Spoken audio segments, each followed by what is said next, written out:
Welcome to Jhar Prep. Let's start with Introduction to Phonetics. Phonetics क्या है? Phonetics is a scientific field that focuses on the production, transmission and reception of speech sounds primarily in spoken language. What is phonetics? Phonetics वो scientific field है जिसका focus production पे यानी speech कैसे produce हो रहा है, कौन सा ऑर्गन का इस्तेमाल होकर प्रोड्यूस हो रहा है, ट्रांसमिशन यानी ट्रांसमिट कैसे हो रहा है, वेव्स के थ्रू ट्रांसमिट हो रहा है, और रिसेप्शन रिसीव कैसे हो रहा है, कान में हमारा रिसीव कैसे हो रहा है, वो वेव फॉर्म में जो साउंड ट्रेवल हुआ वो कान में रिसीव कैसे हुआ। इन तीनों चीज़ों के बारे जो हमारा स्पीच होता है, जो साउंड उससे निकलता है, उस पर प्राइमरी फोकस रहता है। ठीक है, फोनेटिक्स का। चलिए, it encompasses the study of various aspects including the anatomy, neurology and pathology of speech, as well as the articulation, description, classification, production, and perception of speech sounds. It encompasses यानी शामिल करता है। कौन शामिल करता है? Phonetics study of various aspects, अलग अलग एस्पेक्ट को शामिल करता है। कौन कौन से एस्पेक्ट है? एनाटॉमी को भी शामिल करता है। एनाटॉमी यानी बॉडीली स्ट्रक्चर का स्टडी एनाटॉमी कहलाता है। न्यूरोलॉजी हो गया आपका नर्वस सिस्टम का स्टडी। ठीक है। पैथोलॉजी ऑफ स्पीच क्या हो गया? पैथोलॉजी हो गया जैसे मान लीजिए हमारे स्पीच में कोई डिसऑर्डर है, जैसे कोई लोग स्टटर करते हैं यानी हकलाते हैं, तो उसका स्टडी को पैथोलॉजी ऑफ स्पीच कहा जाता है। या और भी कोई स्पीच डिसऑर्डर है, जैसे कोई रुक रुक के बोल रहे हैं, किसी की आवाज़ नहीं आ पा रहा है ठीक से, जितने भी स्पीच से रिलेटेड डिसऑर्डर्स हैं। एज वेल एज आर्टिकुलेशन यानी फॉर्मिंग क्लियर साउंड, है ना, और distinct sound is known as articulation. Description हो गया आपका जो बोला गया आवाज़ है, स्पोकन साउंड है, उसे हम डिस्क्रिप्शन। क्लासिफिकेशन, अलग अलग कैटेगरी में उसको क्लासिफाई करना। प्रोडक्शन, प्रोड्यूस करना साउंड को। परसेप्शन ऑफ स्पीच साउंड यानी यहाँ परसेप्शन का मतलब है ability to hear of speech sound को, एबिलिटी सुनने का एबिलिटी को परसेप्शन ऑफ स्पीच साउंड कहते हैं। इन सारे चीज़ों को इनकम्पास करता है यानी शामिल करता है। कौन? फोनेटिक्स। ठीक है, चलिए। Phonetics examine speech from three की पर्सपेक्टिव्स। स्पीच को एग्जामिन करने का उसका तीन तरीका से स्पीच को देखता है। कौन कौन सा तरीका है? The study of speech organs responsible for sound production. जो स्पीच ऑर्गन्स हैं, हमारे जो बॉडी में ऑर्गन्स हैं जिनके थ्रू साउंड प्रोड्यूस हो रहा है स्पीच के लिए, उन सब ऑर्गन का study. The analysis of speech waves as the physical form of sound transmission. Analyse करना स्पीच वेव्स को, जो साउंड निकला वो जो वेव फॉर्म में हवा में ट्रैवल कर रहा है उसको एनालाइज करना। और इन्वेस्टिगेट करना how humans perceive sound through their years. और कान में हमारा जो ए वेव पहुंचा कान में, उसको एनालाइज करना कि ह्यूमंस उसको कैसे परसीव कर रहे हैं। ठीक है, चलिए। Phoneticians aim to understand the characteristics of human vocal sounds and concentrate on analyzing sounds found in different languages worldwide. Phoneticians का एम क्या है? समझना characteristics of human vocal sounds, जो इंसान के द्वारा निकाला गया आवाज़ उसको समझना, and concentrate on analyzing sound found in different languages, और अलग अलग भिन्न भिन्न भाषाओं में जो साउंड फॉर्म होते हैं, पूरे दुनिया में जितने भी भाषाएं हैं उनके साउंड जो फॉर्म होते हैं, उन चीज़ों को समझना। ठीक है। They explore the roles of organs like the lungs, larynx, soft palate, tongue and lips in sound production and offer articulatory description of various speech sounds. कह रहा है कि दे एक्सप्लोर, फोनेटिशियंस एक्सप्लोर करते हैं ऑर्गन्स का क्या रोल है। कौन कौन से ऑर्गन्स? लंग्स का, हमारे फेफड़े का, लैरिंग्स का यानी जो वॉइस बॉक्स है, सॉफ्ट पैलेट यानी हमारे मुंह के अंदर एक छोटा सा लटका हुआ भाग रहता है ना, लटका हुआ चीज़ रहता है, उसके जस्ट पीछे एक मसल रहता है जो स्पीच प्रोड्यूस करने में हेल्प करता है, उसे हम सॉफ्ट पैलेट कहते हैं। टंग, लिप्स, ओठ, जीभ, artic sound production and offer articulatory description का मतलब इन सारे ऑर्गन्स का मूवमेंट, सिंक्रोनस वे में मूवमेंट, जो जिसके वजह से स्पीच प्रोड्यूस होता है, स्पीच साउंड प्रोड्यूस होता है, इन चीज़ों को एक्सप्लोर करता है, इनका क्या रोल है। ठीक है, चलिए इससे रिलेटेड कुछ इंपॉर्टेंट एमसीक्यूज करते हैं हम लोग। एग्जाम बेस्ड है सारे के सारे एमसीक्यूज जितना भी मैं करा रहा हूँ, हर एक लेवल का, easy to hard level, moderate level भी। What is phonetics primarily concerned with? Written language, sign language, production, transmission and reception of speech sounds, literature and poetry. इनमें से क्या होगा answer? The answer will be production, transmission and reception of speech sounds. Phonetics primarily किस चीज़ से concerned है, किस चीज़ से relation रखता है? Production से, साउंड कैसे प्रोड्यूस हो रहा है, उसका ट्रांसमिशन से वो ट्रैवल कैसे कर रहा है, और रिसेप्शन से वो ट्रैवल्ड वेव जो है उसको रिसीव कैसे कर रहा है। ठीक है, चलिए next question. What aspects of speech does phonetics encompass? Encompass मैंने बताया था शामिल करना। कौन सा एस्पेक्ट है स्पीच का जिसको फोनेटिक्स शामिल करता है? Only speech production, only speech perception, both production and perception of speech, only written language. So the answer will be both production and perception of speech. उसका प्रोडक्शन का भी और उसका परसेप्शन का भी। परसेप्शन यानी एबिलिटी टू हियर, सुनने का क्षमता। ठीक है, दोनों चीज, दोनों एस्पेक्ट को फोनेटिक्स शामिल करता है। What are the 3 distinct view points from which phonetics approaches the study of speech? वो 3 डिस्टिंक्ट व्यू पॉइंट्स कौन कौन से हैं जिसके थ्रू फोनेटिक्स अप्रोच करता है स्टडी ऑफ स्पीच को?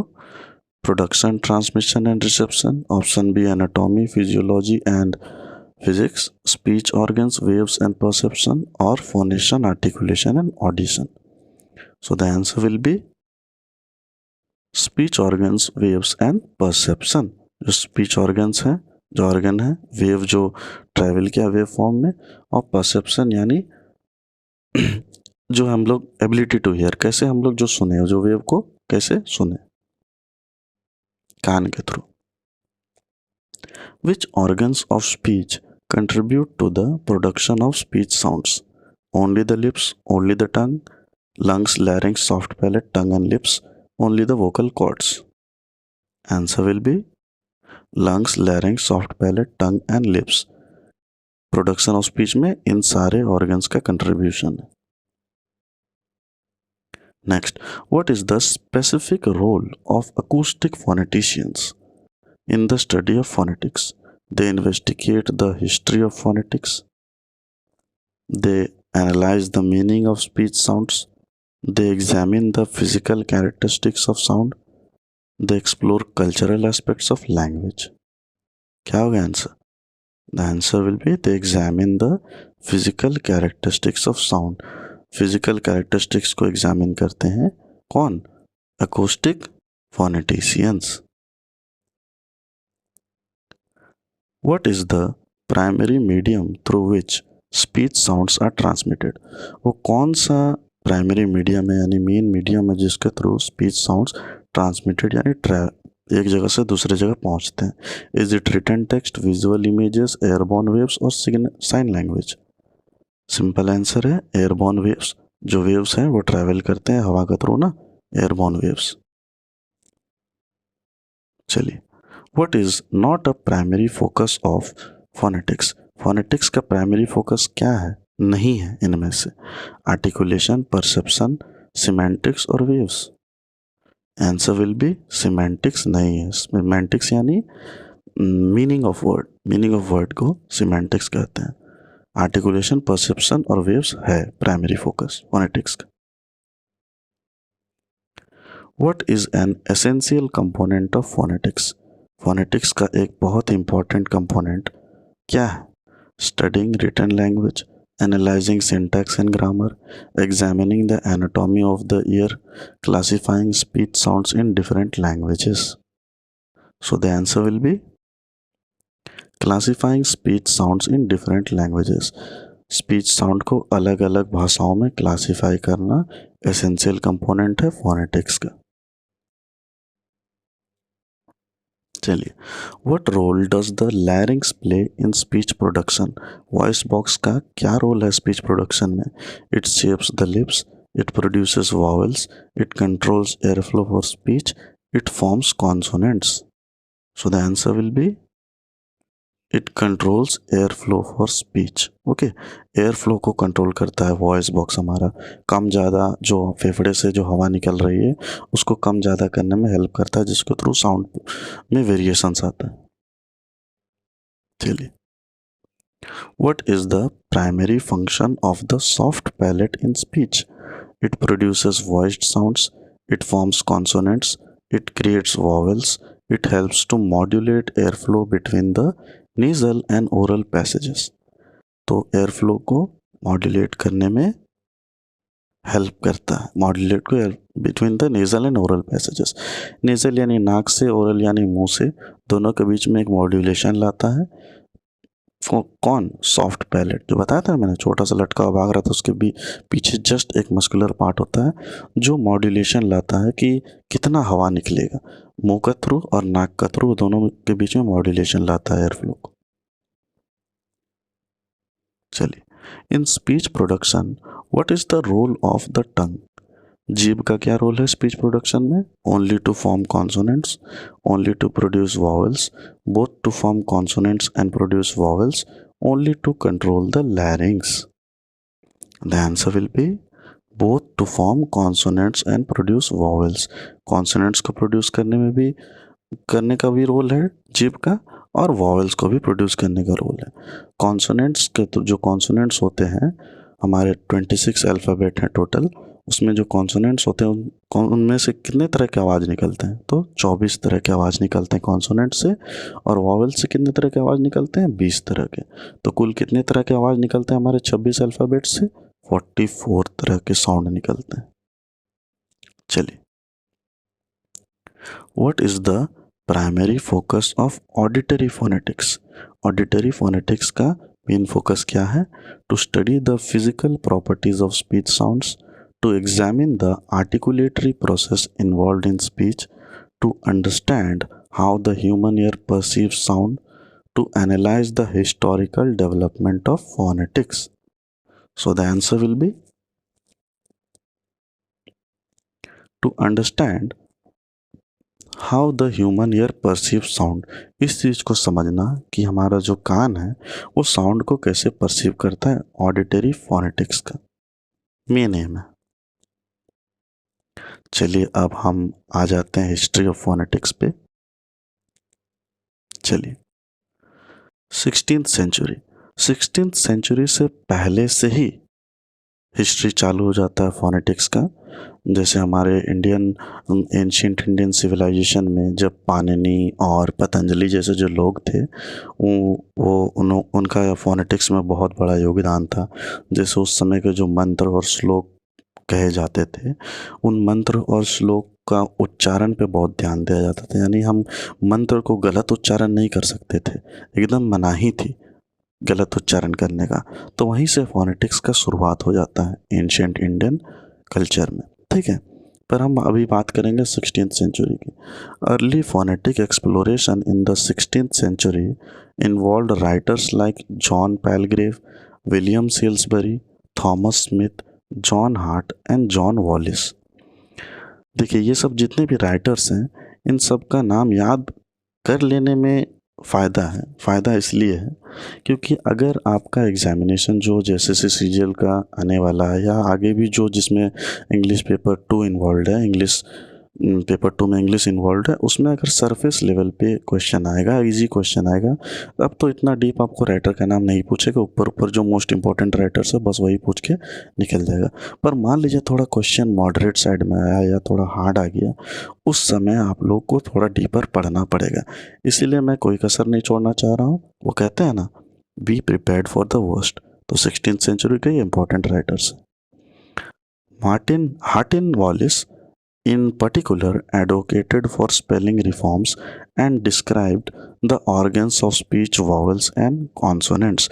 हार्टिन वॉलिस जी 16th सेंचुरी के वो फोनेटिशियन थे जिन्होंने पर्टिकुलरली एडवोकेटेड यानी जिन्होंने रेकमेंड किया स्पेलिंग रिफॉर्म्स को रेकमेंड किया और डिस्क्राइब किया अलग अलग ऑर्गन्स स्पीच ऑर्गन्स को डिस्क्राइब किया वॉवल्स को डिस्क्राइब किया और कॉन्सोनेंट्स को डिस्क्राइब किया। ठीक है, चलिए।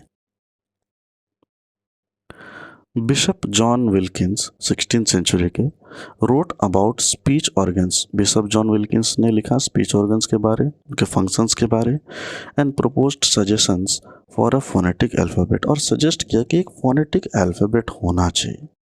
किन्होंने सजेस्ट किया? जॉन विल्किंस जी ने। चलिए अब 17th सेंचुरी पे आ जाते हैं। 17th century Christopher Cooper made significant contributions with works on English pronunciation aiming to describe the existing pronunciation without spelling reforms। Christopher Cooper ji जो हैं उनका बहुत इम्पॉर्टेंट कंट्रीब्यूशन था इंग्लिश प्रोनाउंसिएशन में। जो एग्जिस्टिंग प्रोनाउंसिएशन थे 17th सेंचुरी में, उस समय को जो प्रोनाउंसिएशन थे उसमें, पर उसमें स्पेलिंग रिफॉर्म्स इंक्लूडेड नहीं है, यानी स्पेलिंग पे कोई उस समय रिफॉर्म नहीं आया था, यानी कोई चेंजेस नहीं आया था स्पेलिंग पे। चलिए अब 18th सेंचुरी पे आ जाते हैं। The 18th century phoneticians focused on creating dictionaries to standardise language with notable works by Samuel Johnson, Thomas Sheridan and John Walker। 18th century के जो फोनेटिशियंस थे उनका मेन फोकस क्या था? डिक्शनरी लिखना, क्रिएट करना डिक्शनरी को। ठीक है, उनमें से कौन कौन थे important writers? Samuel Johnson, Thomas Sheridan और John Walker. Some scholars in this period confused phonetics with rhetoric. कुछ स्कॉलर्स जो हैं, कुछ ज्ञाता, कुछ विद्वान जो हैं, वो कंफ्यूज करते थे किस चीज को लेके? रेटोरिक को लेके। Rhetoric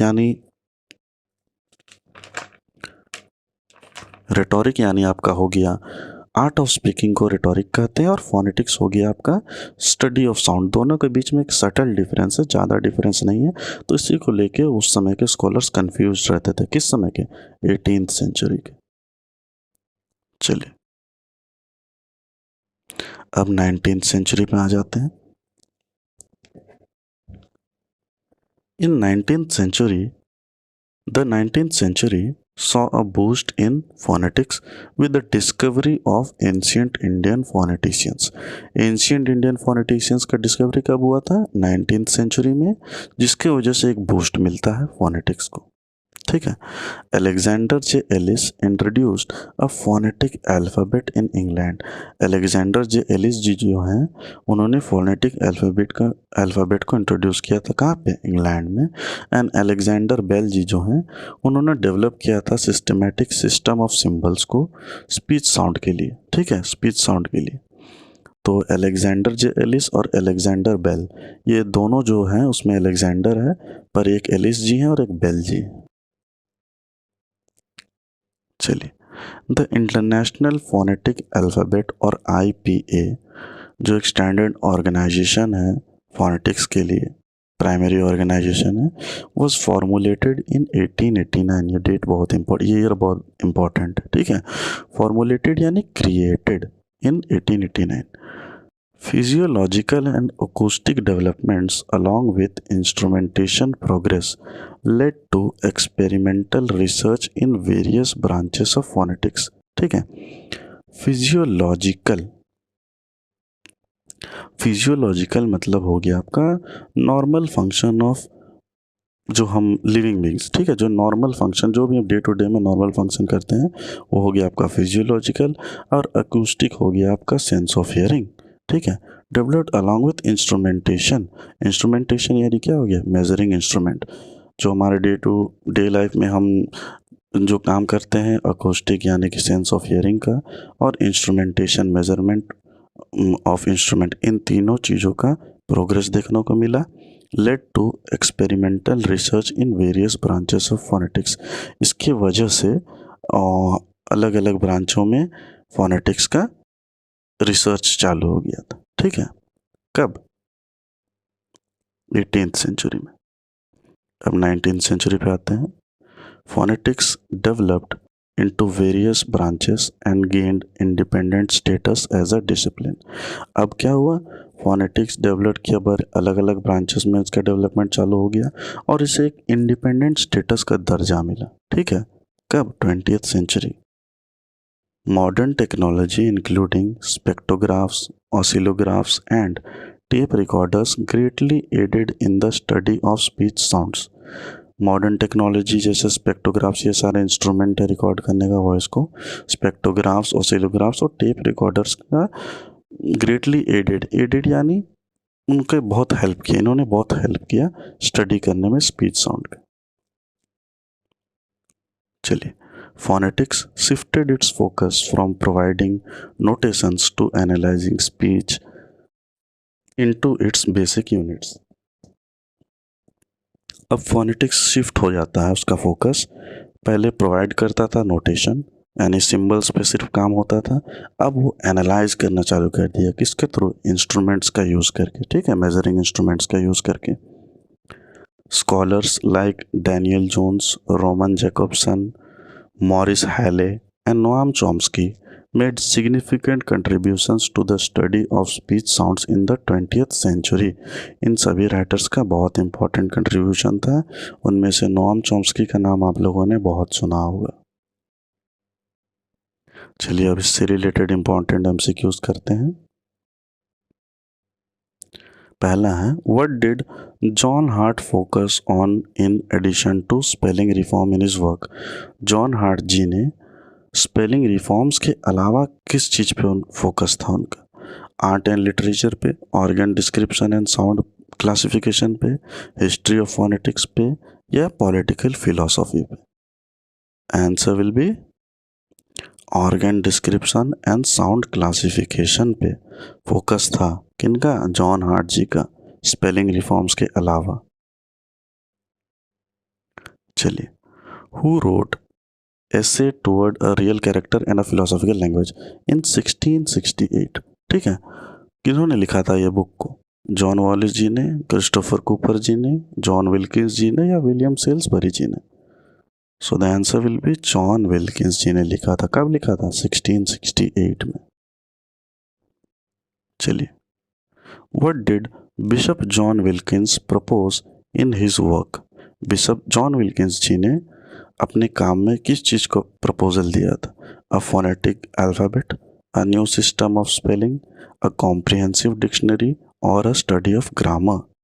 so what will be the answer? The answer will be a phonetic alphabet. एक फोनेटिक अल्फ़ाबेट होना चाहिए, इस चीज़ के बारे में बात किया जॉन विल्किंस जी ने। Who is the most important phonetician from the 17th century? कौन है 17th सेंचुरी का सबसे important phonetician? John Palsgrave, Christopher Cooper, John Wilkins और John Wallis? Answer will be Christopher Cooper, 17th century का सबसे important फोनेटिशियन।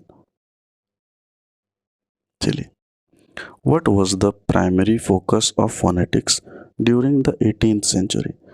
18वीं शताब्दी में मेन फोकस क्या था फोनेटिक्स का? Reforming spelling, standardising the English language, analysing the physical properties of speech sounds, और producing dictionaries to stabilise and standardise language? So the answer will be producing dictionaries to stabilise and standardise language. Dictionary production का main काम था 18th century में phoneticians का। ठीक है, चलिए, what contribution did Samuel Johnson make in the 18th century? He developed a phonetic alphabet. He wrote a comprehensive phonetics textbook. He proposed a dictionary in 1755. He focused on speech perception. So the answer will be he produced dictionary in 1755. किन्होंने? Samuel Johnson ने। 18th century हो गया ना 1755।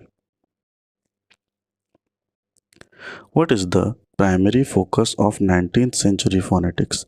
Analyzing the historical development of language, developing a phonetic alphabet, studying the physical properties of speech sounds, creating dictionaries for language standardization. So the answer will be studying the physical properties of speech sounds. Primary focus 19th century में phoneticians का क्या था? Physical property को के बारे study करना speech sound का, ठीक है। चलिए, who formulated the International Phonetic Alphabet also known as IPA in 1889? Who formulated यानी किन्होंने क्रिएट किया? जॉन वॉलिस जी ने, अलेक्जेंडर जे एलिस जी ने, डैनियल जोन्स जी ने, या क्रिस्टोफर कूपर जी ने? The answer will be Alexander J Ellis ji ने 1889 में IPA का क्रिएशन किया। चलिए, in the 20th century what is the primary goal of phonetics? 20वीं शताब्दी में फोनेटिक्स का प्राइमरी गोल अब क्या है? To provide a notation for speech sounds, to explore the cultural aspects of language, to analyze the historical development of phonetics, to understand the mechanics of speech production and perception. क्या होगा इसका answer? The answer will be to understand the mechanics and speech production and perception. उसके mechanics को समझना। 20th century का primary गोल क्या था? Mechanics को समझना। चलिए, what is the role of modern electronic devices in phonetics research? modern electronic devices का phonetics research में क्या रोल है? To analyze the historical development of language, to study cultural aspects of language, to record and analyze speech sounds, or to explore the aesthetics of speech. Answer क्या होगा? To record and analyze speech sounds. Speech sound को record करना और उसको analyse करना modern electronic device का through फोनेटिशियंस का research work था, वो रोल था उनका। What is the distinction between phonetic description and notation in contemporary phonetics? Contemporary यानी एक ही समय के, ठीक है। Phonetic description in primary and notation is secondary. Notation is primary and phonetic description is secondary. They are used interchangeably. Phonetic description includes historical analysis while notation focuses on modern speech. ठीक है, क्या होगा answer? The answer will be phonetic description is primary and notation is secondary. Phonetic description primary है और notation secondary है, ठीक है। यही डिस्टिंक्शन है दोनों के बीच में। What is the significance of the International Phonetic Alphabet IPA? का significance क्या है? It provides a standard way to transcribe speech sounds. It focuses on linguistic aesthetics. It explores the historical development of languages. It analyzes the cultural aspect of language. क्या होगा answer? The answer will be it provides a standard way to transcribe speech sounds. ठीक है, एक standard वे है उसका speech sound को transcribe करने का, IPA का, ठीक है। चलिए, next question, who are some notable linguists and phoneticians from the 20th century mentioned in the text? यानी कि जो मैंने पढ़ाया उसमें 20th सेंचुरी का फोनेटिशियंस का नोटेबल लिंग्विस्ट का क्या जिक्र है? शेक्सपियर एंड डिकेंस का जिक्र है, Alexander Bell and Thomas Edison का जिक्र है, Alexander J Ellis, Daniel Jones and Roman Jakobson का जिक्र है, या एरिस्टोटल एंड प्लेटो का जिक्र है? Answer will be Alexander J Ellis, Daniel Jones and Roman Jakobson, 20th century के ये नोटेबल लिंग्विस्ट्स थे, ठीक है। चलिए, what electronic devices greatly aided phonetic research in the 20th century? Printing press and typewriters, spectrographs, oscillographs and tape recorders, gramophones and radio transmitters, film projectors and telegraph machines. So the answer will be spectrographs, oscillographs and tape recorders. ये क्या थे? Electronic device थे जिन्होंने बहुत help किया 20th century में phonetic research करने में। चलिए, अब आ जाते हैं ब्रांचेस ऑफ फोनेटिक्स पे, ठीक है। पहला ब्रांच है acoustic phonetics. Acoustic phonetics studies the physical properties of speech sounds, including the frequency and amplitude during transmission. जब भी साउंड ट्रांसमिट होता है एक जगह से दूसरा जगह, तो उसका फिजिकल प्रॉपर्टी का और फ्रीक्वेंसी और एम्पलीट्यूड का स्टडी को अकोस्टिक फोनेटिक्स कहते हैं. Acoustic phoneticians use instruments to analyze speech waves and describe the physical characteristics of the sound stream. उसका physical characteristics के बारे acoustic phoneticians बताते हैं किसके थ्रू, इंस्ट्रूमेंट्स जो यूज़ करते हैं उसका थ्रू. ठीक है. अकूस्टिक यानी क्या हो गया, अकूस्टिक यानी हो गया सेंस ऑफ हियरिंग. ठीक है. और साउंड स्ट्रीम क्या हो गया, साउंड स्ट्रीम हो गया आपका कंटिन्यूस फ्लो ऑफ साउंड. चलिए, developments in acoustic phonetics, especially since World War II, have allowed for the analysis of complex sound waves and advancements in speech synthesis. Development जो हुआ acoustic phonetics का since World War के बाद have allowed for the analysis of complex sound का analysis world war 2 के बाद से ही शुरू हो गया. And advancement in speech synthesis, और स्पीच सिंथेसिस में भी हमें एडवांसमेंट देखने को मिला. स्पीच सिंथेसिस क्या है, जो भी साउंड प्रोड्यूस होता है मशीन के द्वारा उसे हम स्पीच सिंथेसिस कहते हैं. It has confirmed that speech is not composed of discrete sounds and can identify articulatory features like rounding, nasality, obstruction and friction. ये कन्फर्म हो गया कि speech is not composed of discrete sounds. Discrete sound से speech नहीं निकलता है. ठीक है, यानी केयरफुली क्यूरेटेड साउंड से, आवाज़ से ही सिर्फ साउंड नहीं निकलता है. एंड आइडेंटिफाई आर्टिकुलेटरी फीचर्स, उसके आर्टिकुलेटरी फीचर्स को भी आइडेंटिफाई किए. कौन कौन से थे, राउंडिंग उसका आर्टिकुलेटरी फीचर्स है. राउंडिंग यानी साउंड जो लिप से निकलते हैं, नेसलिटी जो नाक से निकलते हैं, ऑब्स्ट्रक्शन जो लंग्स के से जो हवा निकलता है वो जो ऑब्स्ट्रक्शन उसका अलग अलग जगह होता है उसके थ्रू भी साउंड निकलता है, और फ्रिक्शन के थ्रू भी साउंड निकलता है. तो ये कंफर्म हो गया. ठीक है, एक सिर्फ केयरफुली एक सिंपल तरीका नहीं था साउंड का निकलने का, इन सभी चीज़ों का अलग अलग रोल था. चलिए, auditory phonetics. Auditory phonetics focuses on the perception of speech sounds and the study of hearing. Auditory phonetics का फोकस क्या था, परसेप्शन यानी ability to hear speech sounds को, और स्टडी ऑफ हियरिंग सुनने का स्टडी को फोकस था. ठीक है. It examines various auditory impressions related to the quality, pitch and loudness of sounds. उसने एग्जामिन किया बहुत तरह के ऑडिटरी इम्प्रेशंस के. ऑडिटरी इम्प्रेशंस क्या होता है, जो सिग्नल प्रोड्यूस होते हैं साउंड के थ्रू उसे हम ऑडिटरी इम्प्रेशंस कहते हैं. रिलेटेड टू द क्वालिटी, उसका क्वालिटी से रिलेटेड, उसका पिच से रिलेटेड.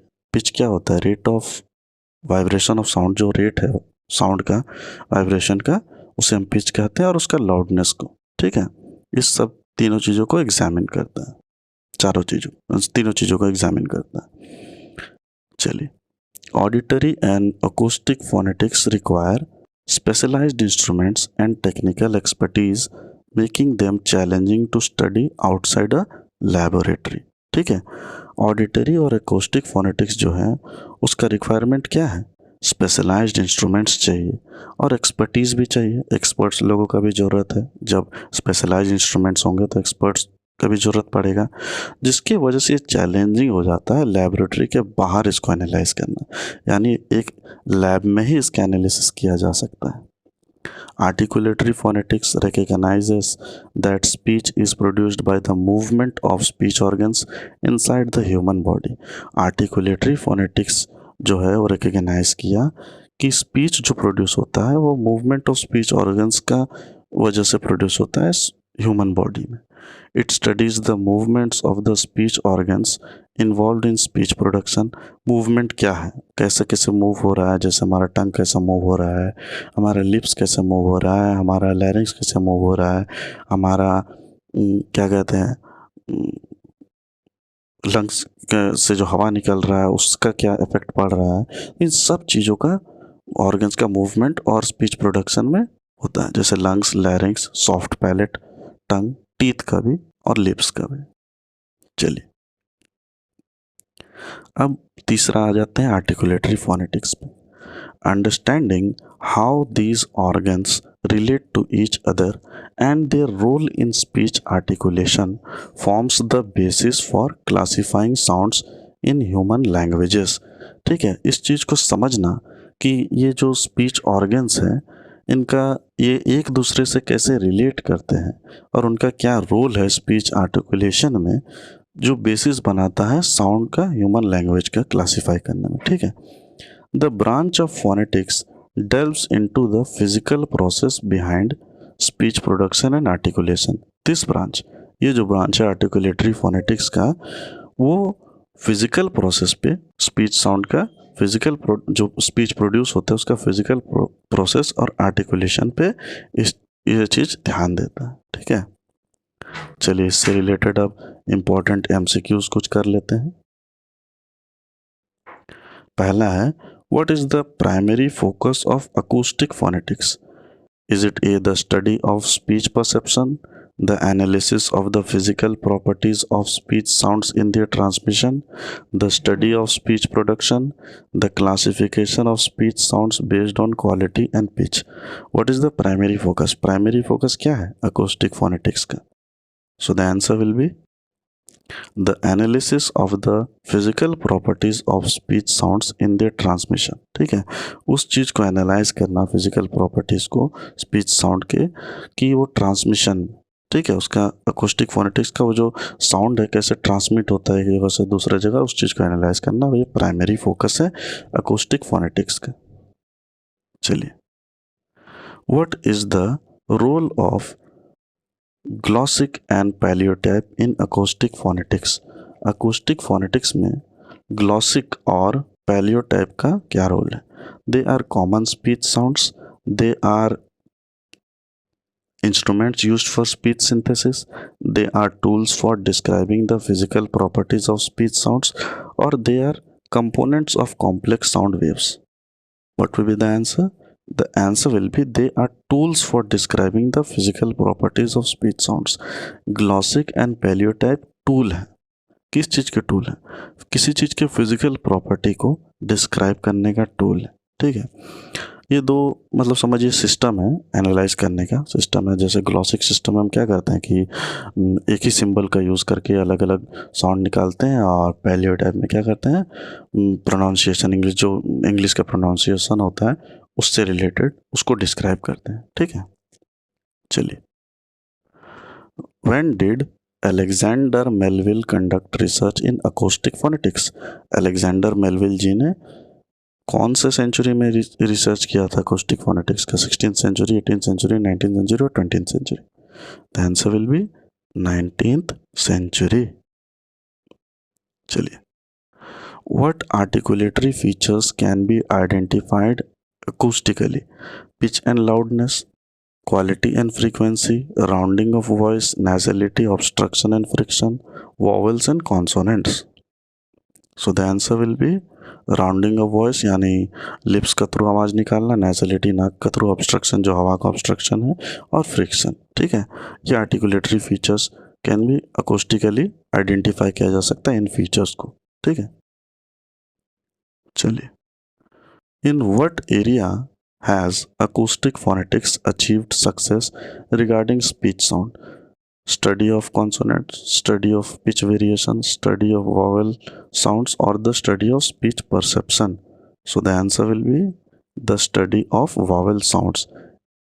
इस एरिया में acoustic phonetics को सक्सेस मिला है स्पीच साउंड्स को लेके। किस एरिया में? vowel sounds का स्टडी के एरिया में।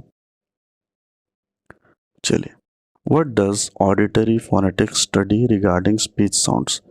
Articulatory movements of speech organs, quality, pitch and loudness of sounds, the physical properties of speech sounds, speech synthesis। So the answer will be quality, pitch and loudness of sounds। उसके quality पे, उसके pitch पे और उसका sound का loudness पे auditory phonetic study करता है स्पीच साउंड को रिगार्डिंग। चलिए, what is the traditional and most common approach to observation about speech according to the text, यानी कि जो मैंने पढ़ाया या फिर जो किताब से ट्रेडिशनल मोस्ट कॉमन अप्रोच क्या है ऑब्जर्वेशन का, स्पीच का, ऑब्जर्वेशन का। Acoustic phonetics, auditory phonetics, articulatory phonetics या फोनेटिक ट्रांसक्रिप्शन। आंसर क्या होगा? आंसर होगा आर्टिकुलेटरी फोनेटिक्स। आर्टिकुलेटरी फोनेटिक्स क्या है? मोस्ट कॉमन अप्रोच है ऑब्जर्वेशन का, स्पीच का। ट्रेडिशनल मोस्ट कॉमन अप्रोच है, ठीक है। चलिए, what do articulatory phoneticians study to understand speech production? The frequency of speech waves, the perception of speech sounds, the movement of the organs of speech, the acoustic properties of speech sounds. So the answer will be the movement of the organs of speech। ठीक है, articulatory phonetics किस चीज़ का study करता है? Speech को understand करने में movement of the organs of the speech को। ठीक है, चलिए, ये मेरे चैनल का नाम है झार प्रेप, और मैं आप लोगों को थोड़ा सा कुछ बता देना चाहता हूँ कि मेरा अभी प्लानिंग क्या है। मेरा प्लानिंग है कि अभी जेएसएससी सीजीएल का एग्ज़ाम आने वाला है और अभी रिसेंटली नोटिफिकेशन आया है एलडीसी का भी। तो जितने भी एग्ज़ामिनेशन अभी होने वाले हैं झारखंड पे, सारा का सिलेबस इंग्लिश पेपर 2 का सेम है। तो ये बहुत ही वैल्यूएबल सीरीज़ होने वाला है। इसलिए वैल्यूएबल होने वाला है क्योंकि टोटल 32 चैप्टर्स है और मैं पूरा सिलेबस कवर करने वाला हूँ। इस चैनल पे आपको धीरे धीरे करके पूरा सिलेबस कवर हो जाएगा इसी फॉर्म में। एमसीक्यू में क्वेश्चन पूछे जाएंगे, टॉपिक को मैं समझाऊंगा और उससे related multiple MCQs exam related well curated questions मैं प्रोवाइड करूंगा। Thank you for watching this video. Welcome to Jhar prep, आपका स्वागत है और एक इन्फॉर्मेशन रिच वीडियो में। आज हम लोग करने जा रहे हैं फोनेटिक्स का सेकेंड पार्ट 1 मैंने ऑलरेडी करवा दिया है, ये फाइनल पार्ट होगा। मैंने टॉपिक वाइज एक्सप्लेनेशन किया है, प्लस हर एक टॉपिक से रिलेटेड एमसीक्यूज़ भी दिए हुए हैं। एग्ज़ाम बेस्ड एमसीक्यूज़ है सारे, एम्पल अमाउंट ऑफ एमसीक्यूज़ हैं, वेल क्यूरेटेड एमसीक्यूज़ हैं। उतना कर लीजिएगा, आपके एग्जामिनेशन के लिए काफ़ी है। किसी भी एग्जामिनेशन के लिए झारखंड के अभी आने वाला जो जेएसएससी सीजीएल हो, चाहे अभी रिसेंटली एलडीसी का नोटिफिकेशन आया है इंटर लेवल का वो हो, जेटेट हो, जो भी एग्ज़ाम है जिसमें पेपर 2 में इंग्लिश इन्वॉल्व है, मैं आपको गारंटी के साथ कह रहा हूँ कि मेरा अगर जो आने वाला समय में मैं पूरा सिलेबस कंप्लीट करने वाला हूँ 32 वीडियो चैप्टर्स का, 32 टोटल सिलेबस में 32 चैप्टर्स हैं, उन सारों को मैं कंप्लीट करूँगा। अगर मेरा पूरा कंप्लीट कर लेंगे तो मैं गारंटी के साथ कह सकता हूँ कि 100 में 90 प्लस आपका स्कोर होगा ही होगा। ठीक है, और उसके बाद मैं बता देना चाहता हूँ कि मैंने टाइमलाइंस अवेलेबल करा दिया है चैप्टर्स की। आप किसी भी टाइमलाइन में किसी भी टॉपिक में जाके उस टॉपिक को क्लिक करके टॉपिक पढ़ सकते हैं, या सिर्फ आपको अगर एमसीक्यूज़ करने हो तो आप सिर्फ एमसीक्यूज़ भी जाके क्लिक करके एमसीक्यूज़ भी सॉल्व कर सकते हैं अगर ऑलरेडी आपने पढ़ लिया है। वरना मैं रिकमेंड करूँगा कि आप पूरा वीडियो देखिए और पूरा समझिए। एक बार अगर आपने पढ़ भी लिया तो एक बार मेरा वीडियो देख के और एक समझने की कोशिश कीजिए। कुछ अगर टॉपिक आपसे मिस हुआ है तो वो भी कवर हो जाएगा। प्लस इसका फ्री पीडीएफ भी मैंने अवेलेबल करवा दिया है टेलीग्राम ग्रुप में। ठीक है, वहाँ पे जाके आप इसका फ्री पीडीएफ आप रिवीजन के लिए वहाँ से डाउनलोड कर सकते हैं। तो चलिए हम लोग आज का टॉपिक शुरू करते हैं। पहला टॉपिक है स्पीच मैकेनिज्म का। Speech production is a complex process involving psychological, physiological and physical stages. Speech production जो है, जो स्पीच हमारा जो आवाज़ निकल रहा है, वो एक कॉम्प्लेक्स प्रोसेस है। कैसे कॉम्प्लेक्स प्रोसेस है? क्योंकि उसमें साइकोलॉजिकल एस्पेक्ट भी है, यानी हमारा ब्रेन का इस्तेमाल हो रहा है, वहाँ से सिग्नल ट्रांसमिट हो रहा है। ठीक है, फिजियोलॉजिकल एस्पेक्ट भी है, यानी कि जो ब्रेन से सिग्नल ट्रांसमिट हुआ उसको ऑर्गन्स हमारे कैसे इंटरप्रेट कर रहे हैं, उसका फिजियोलॉजिकल पार्ट वो भी है। प्लस फिजिकल स्टेज भी है, वो ट्रांसमिटेड सिग्नल्स जो है उसको ऑर्गन्स कैसे उसको लेके रिएक्ट कर रहे हैं और ऑर्गन्स कैसे बिहेव कर रहे हैं, वो फिजिकल पार्ट भी है। तो ये तीनों का कॉम्प्लेक्स पार्ट का कॉम्बिनेशन से ही स्पीच प्रोड्यूस होता है। ठीक है, चलिए, ये एक फाइव स्टेप प्रोसेस है। इसमें 5 स्टेप्स इन्वॉल्व हैं मेजरली। पहला स्टेप क्या होता है? It begins with the formulation of a concept in the speaker's brain.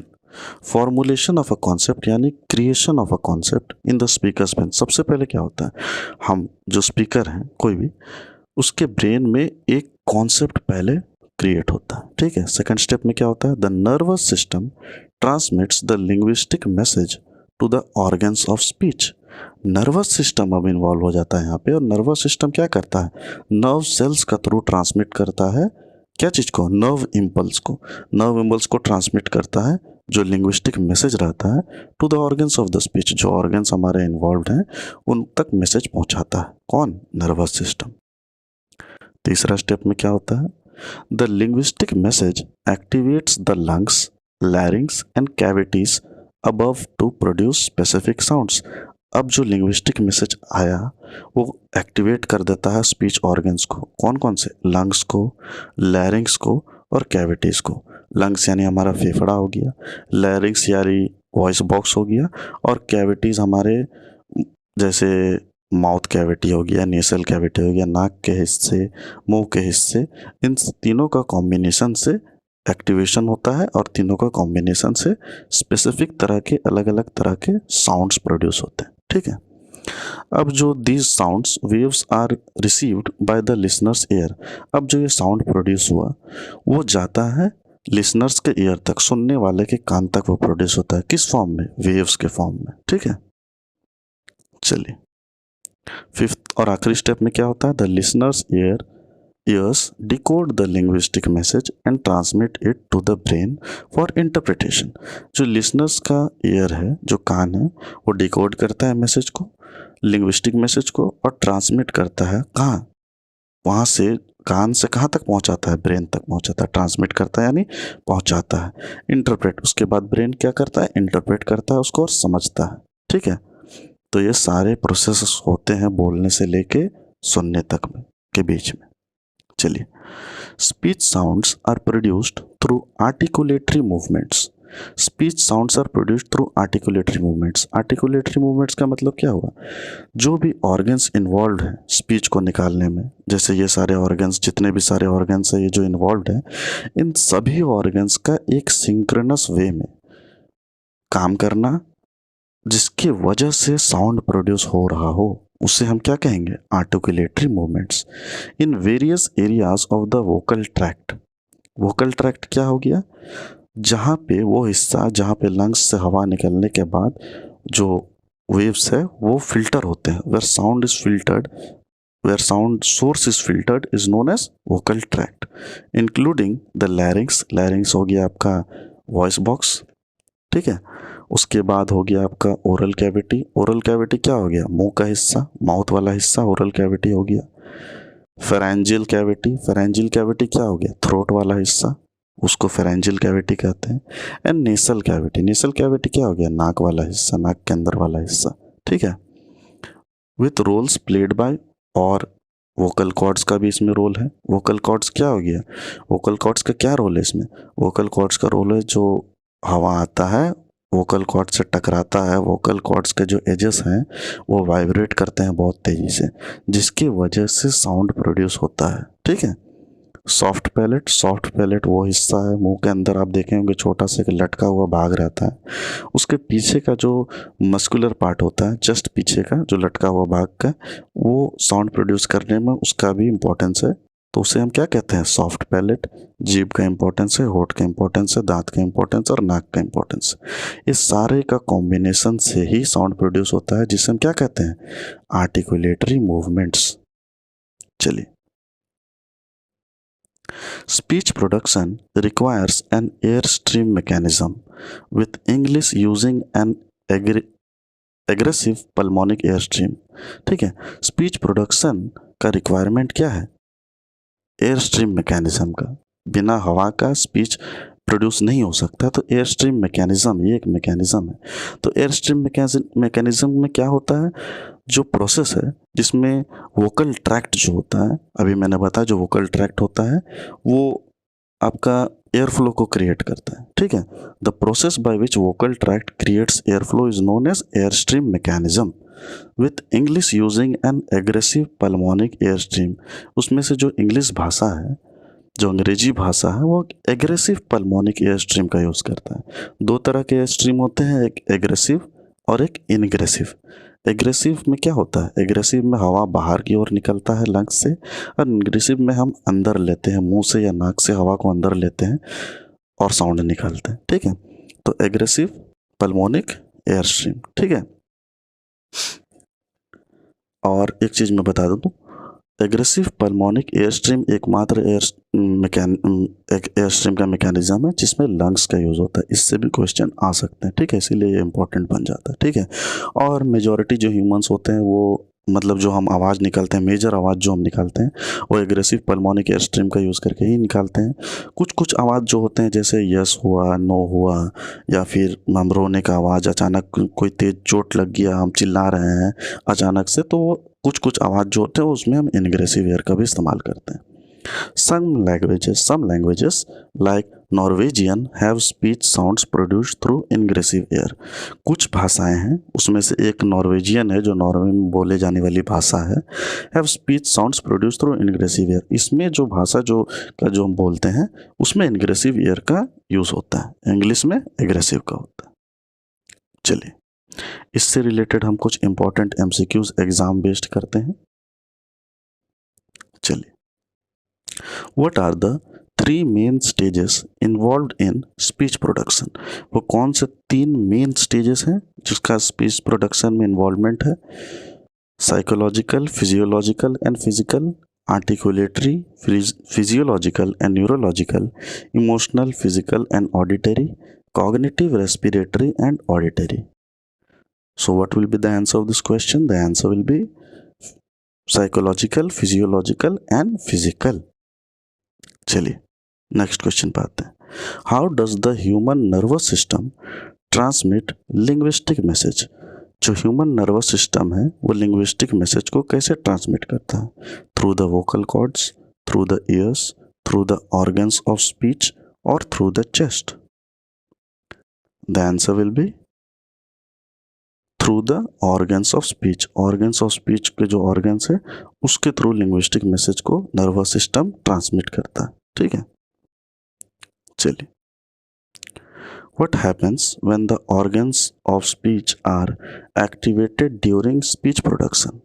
क्या होता है उस वक्त जब ऑर्गन्स ऑफ स्पीच, जो स्पीच के ऑर्गन, बोलने के जो ऑर्गन्स है वो एक्टिवेट हो जाते हैं स्पीच प्रोडक्शन के टाइम में? Sound waves are created, the listener's ears decode the message, linguistic interpretation takes place, the vocal cords vibrate। क्या होता है? The answer will be sound waves are created। चलिए,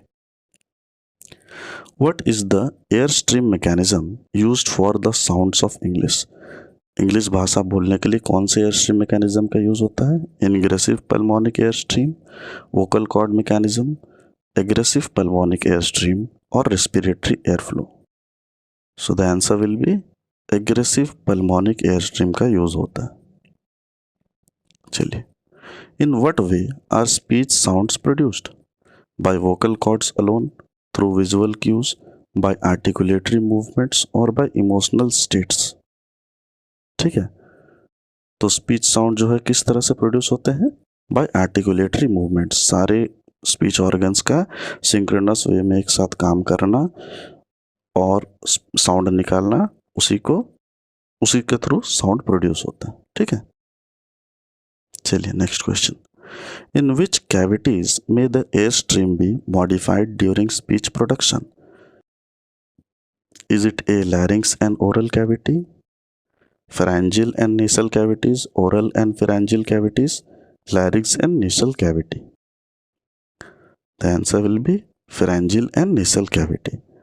कौन सी कैविटी है जिसमें एयर स्ट्रीम को मॉडिफाई किया जाता है ड्यूरिंग स्पीच प्रोडक्शन में? pharyngeal and nasal cavities में। चलिए, what is the primary role of the vocal cords in speech production? Is it a modifying airflow, creating sound waves, producing visual cues, enabling emotional expression? So what will be the answer? The answer will be creating sound waves। Primary role यानी main role क्या है vocal cords का speech production में? Creating sound wave. Sound wave को create करने का primary role है। ठीक है, चलिए, Which language mentioned above uses ingressive air for some speech sounds? कौन सा वो लैंग्वेज है,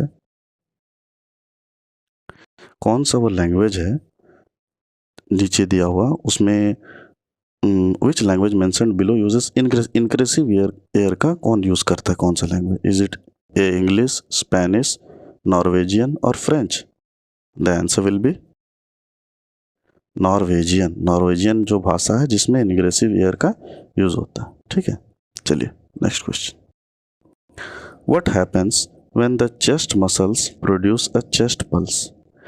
is it A syllable is produced, the ears receive linguistic codification, emotional states are conveyed, vocal cords vibrate? क्या होता है when the chest muscles produce the chest pulse? जब chest muscles chest pulse produce करते हैं उस समय क्या होता है? chest pulse का मतलब sudden exhalation of air, अचानक से जो हवा निकालते हैं हम अपने लंग्स से, वो उसे हम चेस्ट पल्स कहते हैं। क्या होता है उस समय? A syllable is produced, the ears receive linguistic codification, emotional states are conveyed और वोकल कॉर्ड्स वाइब्रेट। क्या होता है? The answer will be a syllable is produced. एक सिलेबल प्रोड्यूस होता है। सिलेबल क्या होता है? सिलेबल वो वर्ड है, वो शब्द जिसमें वॉवेल्स हों, उसे हम सिलेबल कहते हैं। पर कुछ रेयर वर्ड्स ऐसे भी होते हैं जिसमें सिलेबल नहीं होता। ठीक है, पर मेजरली आप बस इतना समझ के रखिए कि वो वर्ड जिसमें सिलेबल, वो वर्ड हम उसे सिलेबल कहेंगे जिसमें वॉवेल प्रेजेंट हो। ठीक है, उसे हम सिलेबल कहेंगे। चलिए next question. What is the nucleus of a syllable? Syllable का न्यूक्लियस क्या है? A cluster of consonants, a vowel alone, an arresting consonant और a releasing consonant? So the answer will be a vowel alone. Nucleus, nucleus समझिए कि जैसे एक word है CAT cat. ठीक है, इसमें आपका न्यूक्लियस क्या हो गया? ये सिलेबल है। CAT कैट एक सिलेबल है। सिलेबल क्यों है? क्योंकि इसमें वॉवेल प्रेजेंट है, इसीलिए एक सिलेबल है। ए इसका न्यूक्लियस हो गया, और इसके जो न्यूक्लियस का जो लेफ्ट वाला पार्ट होता है, जो सेगमेंट वो न्यूक्लियस से पहले आते हैं, वो सेगमेंट जो न्यूक्लियस से पहले आते हैं उसे हम ऑनसेट कहते हैं, और वो सेगमेंट जो न्यूक्लियस के बाद आते हैं उसे हम कोडा कहते हैं। सी को हम ऑनसेट कहेंगे और टी को हम कोडा कहेंगे। तो क्वेश्चन इससे भी आ सकता है, कोई मान लीजिए आपको एक वर्ड दे दिया जाए, उसमें पूछ दिया जाए कि इसमें से कोडा कौन सा है, तो आप बता सकते हैं कि कोई भी वॉवेल के बाद आने वाला कोडा है, पहले आने वाला ऑनसेट। ठीक है, एक इंपॉर्टेंट इंफॉर्मेशन था तो मैंने आप लोगों को दे दिया। What are the marginal elements of a syllable? Syllable का मार्जिनल एलिमेंट्स क्या है? Vocal cords and pharynx, larynx and lips, consonants before and after the nucleus, vowels before और after the nucleus? The answer will be consonants before और after the nucleus. Nucleus के पहले और बाद वाले जो कॉन्सोनेंट्स यूज हो रहे हैं उसे हम क्या कहेंगे? Marginal elements. जैसे CAT मैंने बताया था ना, उसमें C और T क्या है? Marginal elements. चलिए, in which languages can the nucleus of a syllable be a consonant? वो कौन सी भाषा है जिसमें न्यूक्लियस सिलेबल हो सकता है? English and French, Spanish and Italian, German and Russian, in languages with more than one syllable? The answer will be in languages with more than one syllable. जैसे मान लीजिए एक से ज़्यादा किसी भाषा में अगर सिलेबल यूज हो रहे हैं तो उसमें कॉन्सोनेंट भी आ सकता है न्यूक्लियस की जगह। ठीक है, चलिए, what is the rate of air puffs from the chest in speech production? Rate of air puffs क्या है स्पीच प्रोडक्शन में? approximately 15 times a second, approximately 5 times a second, approximately 20 times a second, approximately 1 times a second. तो क्या है? 5 times a second, approximately 5 times a second. चलिए, approximately 5 times a second. What is the rate of air puffs from the chest in speech production? Approximately 5 times. 5 बार हवा बाहर निकलता है 1 second में। Speech production में जो भी हम बात कर रहे हैं तो अप्रोक्सीमेटली 5 बार बाहर हवा निकलता है। ठीक है, इस रेट से। What is the primary focus in describing vowel sounds? Primary focus क्या है वॉवल साउंड्स को डिस्क्राइब करने का? आर्टिकुलेशन है, ऑडिटरी इंप्रेशंस है, इमोशनल एक्सप्रेशंस है, या फिर विजुअल क्यूज है? The answer will B auditory impressions है। ठीक है, ऑडिटरी इंप्रेशंस क्या होते हैं? वो सिग्नल जो साउंड सोर्स के थ्रू एमिट हो रहे हो, साउंड सोर्स के थ्रू जो भी सिग्नल एमिट हो रहे हो, signals emitted by the sound source is known as auditory impressions. ये प्राइमरी फोकस है वॉवल को डिस्क्राइब करने का, वॉवल साउंड्स को डिस्क्राइब करने का। चलिए हम लोग अब नेक्स्ट टॉपिक पे आते हैं, एलिमेंट्स ऑफ साउंड पे। The father of phonetics is Daniel Jones. Daniel Jones ji को फादर ऑफ फोनेटिक्स कहा जाता है सॉरी। उनका जन्म हुआ था 1881 में और उनकी मृत्यु हो गई थी 1967 में। Elements of phonetics include front and back vowels, consonants, rhythms, turbulence, sequence, closed vowel sounds. Elements कौन कौन से एलिमेंट्स है फोनेटिक्स में? Front and back vowels. Front and back vowels क्या क्या है? फ्रंट वॉवल्स आपका ए, ई और आई आपका फ्रंट वॉवल्स हो गया, और ओ यू आपका बैक वॉवल्स हो गया। फ्रंट वॉवल्स इसे क्यों कहते हैं?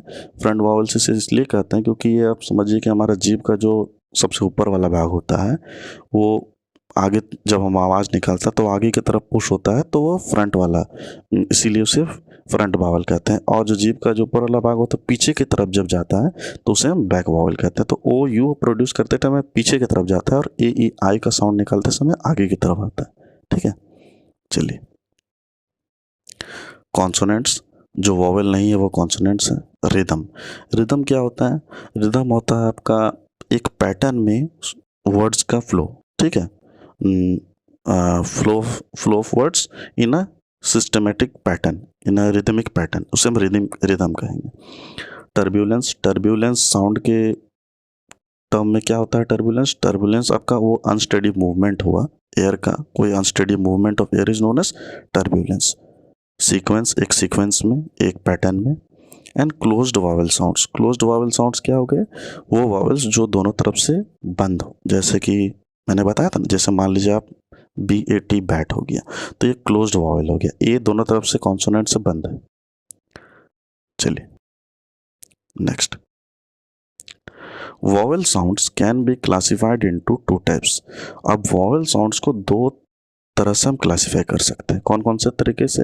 मोनोप्थॉन्स एंड डिप्थॉन्स। ठीक है, what there are 20 vowel sounds in English including 12 pure vowel sounds, monophthongs and 8 diphthongs। Total 20 vowel sound है और कॉन्सोनेंट साउंड कितने हैं? 24। तो कुल कितने साउंड हो जाते हैं हमारे 26 अल्फ़ाबेट्स का, इंग्लिश अल्फ़ाबेट्स का यूज़ करके? 44। ठीक है, तो 20 वॉवल्स में से 12 तो आपके प्योर वॉवल साउंड हो गए जिसके हम मोनोप्थॉन्स कहते हैं, और 8 डिप्थॉन्स हो गए। ठीक है, चलिए next. Two consonants group together are called clusters. जब दो कॉन्सोनेंट्स को एक साथ रखा गया हो, जैसे मान लीजिए कह रहा हूं मैं ST, ये दो कॉन्सोनेंट हो गए ना, एक साथ हैं, तो इसे हम क्या कहेंगे? क्लस्टर्स। ठीक है, and two consonant letters representing a single sound are called डायग्राफ्स।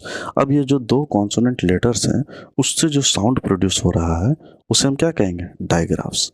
Three letter blends are combinations of three consonants. Three letter blends कहेंगे हम कब? जब तीन कॉन्सोनेंट्स एक साथ रखे गए हो और उससे कोई साउंड प्रोड्यूस हो रहा हो with no vowels in between. और उसमें एक चीज़ और इंक्लूड करना है कि उसमें वॉवल्स नहीं आना चाहिए बीच में, such as STR, SPR, SPL और SCR, इन सब का यूज़ होके जो साउंड प्रोड्यूस होता है। जैसे STR से क्या होता है? स्ट्राइक, एक वर्ड हो गया ना, स्ट्राइक। SPR से क्या हो गया? स्प्राइट, है ना। तो उसी तरह इन सब से भी कुछ साउंड प्रोड्यूस होता है इन सब का यूज़ करके। चलिए, अब कॉन्सोनेंट डायग्राफ्स जो दो है जिसमें वॉवेल नहीं आता है, दो कॉन्सोनेंट जिसमें वॉवेल नहीं आता उसे डायग्राफ्स कहते हैं। Are groups of two consonants that makes a single sound. अब ग्रुप में है ये लोग दो जिसमें एक सिंगल साउंड प्रोड्यूस हो रहा है। जैसे SH हो गया, SH से का साउंड प्रोड्यूस हो रहा है शी, या फिर विश जैसे साउंड प्रोड्यूस हो रहा है, KN से नो और नॉक जैसे साउंड प्रोड्यूस हो रहा है, CH से चेयर चैट, PH से फोन फोनिक्स, WR से रेंच या फिर रैक, CK से टिक प्लग, SS से चेस, क्लास, TCH से वॉच, विच, इस तरह से साउंड प्रोड्यूस हो रहा है ना, इसे हम कॉन्सोनेंट डायग्राफ्स कहेंगे। चलिए अब इससे रिलेटेड कुछ इंपॉर्टेंट MCQs कर देते हैं, सारे के सारे एग्जाम बेस्ड हैं। How many phonetic sounds are there in the English language including single letters and digraphs? कुल कितने साउंड्स हैं इंग्लिश लैंग्वेज में जिसमें सिंगल लेटर्स और डायग्राफ्स भी इंक्लूडेड हैं? तो कितने हैं? 44 बताया मैंने। 20 वॉवेल के साउंड है और 24 कॉन्सोनेंट्स के साउंड है। चलिए, who is considered the father of phonetics? Father of phonetics किन्हें कहा जाता है? डैनियल जोन्स जी को कहा जाता है फादर ऑफ फोनेटिक्स। चलिए, which of the following is not an element of phonetics? इनमें से कौन सा फोनेटिक्स का एलिमेंट नहीं है? Front and back vowels, consonants, syllables और टर्ब्यूलेंस। तो कौन सा नहीं है? सिलेबल्स जो है वो फोनेटिक्स का एलिमेंट नहीं है। फोनेटिक्स क्या होता है? Study of sound is known as phonetics, ठीक है। तो जो सिलेबल्स है वो फोनेटिक्स के अंदर नहीं आता। चलिए, how many types of vowel sounds can be classified based on their pronunciation? Pronunciation का यूज करके कितने तरीके से वॉवेल के साउंड को क्लासिफाई किया जा सकता है, यानी कैटेगराइज किया जा सकता है। तो कितने तरह के? 2 तरह के। कौन कौन से थे? मोनोथॉन्स और डिप्थॉन्स। चलिए, how many vowel sounds are there in the English language including both monophthongs and diphthongs? तो क्या होगा इसका आंसर? इसका आंसर हो जाएगा 20। मोनोथॉन्स क्या होते हैं? जिसमें आप समझिए कि एक एक वॉवेल आ रहा है किसी सिलेबल में, अगर एक वॉवेल आ रहा है तो उसे मोनोथॉन्स कहेंगे। जैसे समझ लीजिए आप कैट ही समझ लीजिए, इसमें एक वॉवेल आ रहा है ना। और डिप्थॉन्स हो गया, जैसे मान लीजिए बुक समझ लीजिए, बुक, इसमें 2 वॉवेल आ गया, ये डिप्थॉन्स हो गया। तो कोई भी वर्ड जिसमें एक वॉवेल आ रहा है मोनोथॉन्स हो गया, और डिप्थॉन्स हो गया जिसमें 2 वॉवेल आ रहा है, ठीक है, वो सिलेबल। हाँ, सिलेबल क्या होता है? जिसमें वॉवेल प्रेजेंट होते हैं। कोई भी ऐसा शब्द जिसमें वॉवेल प्रेजेंट हो उसे हम सिलेबल कहते हैं। चलिए, what are the 2 consonants group together called? जब 2 कॉन्सोनेंट को एक साथ ग्रुप किया जाए तो उसे क्या कहा जाता है? कॉन्सोनेंट पेयर्स कहा जाता है, डायग्राफ्स कहा जाता है, क्लस्टर्स कहा जाता है, या कॉन्सोनेंट ब्लेंड्स कहा जाता है? आंसर क्या होगा? क्लस्टर्स कहा जाता है। चलिए, which of the following is not a common consonant digraph in English? इसमें से कौन कॉमन कॉन्सोनेंट डायग्राफ नहीं है इंग्लिश लैंग्वेज का? तो आंसर क्या हो जाएगा? CK। CK is not a common consonant digraphs in English. ये थोड़ा डीपर क्वेश्चन हो गया, और बहुत डीप स्टडी करने से जाके इस तरह के क्वेश्चन मैं एक्सपेक्ट नहीं कर रहा हूँ, लेकिन फिर भी मैंने आपको एक लिस्ट दे दिया, उससे जाके आप चेकआउट कर सकते हैं। वहाँ पे वो जो लिस्ट दिया हुआ है इससे पहले कॉन्सोनेंट्स का, तो उसमें जाके आप एक देख सकते हैं कि अगर मान लीजिए बाई चांस क्वेश्चन अगर आ गए हार्ड लेवल पे या मॉडरेट लेवल पे, तो हो सकता है इतना डीप भी क्वेश्चन पूछ दे, तो B prepared for the worst. चलिए, what do you call combinations of 3 consonants with no vowels in between?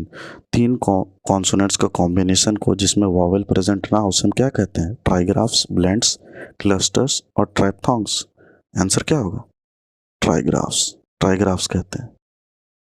चलिए, how many monophthongs monophthongs vowels are there in British English?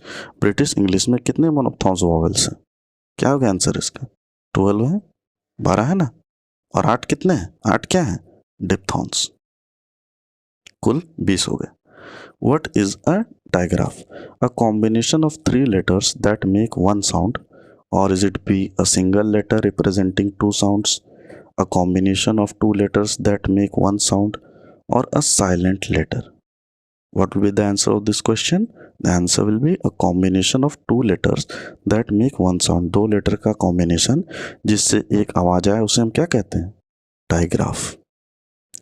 तो आज के सेशन में इतना ही था, और यहाँ पे कंप्लीट हो जाता है आपका फोनेटिक्स का चैप्टर। मैंने सारे टॉपिक्स कवर कर दिए हैं, एक भी टॉपिक छूटा नहीं है, जो मोस्ट इम्पॉर्टेंट टॉपिक्स हैं।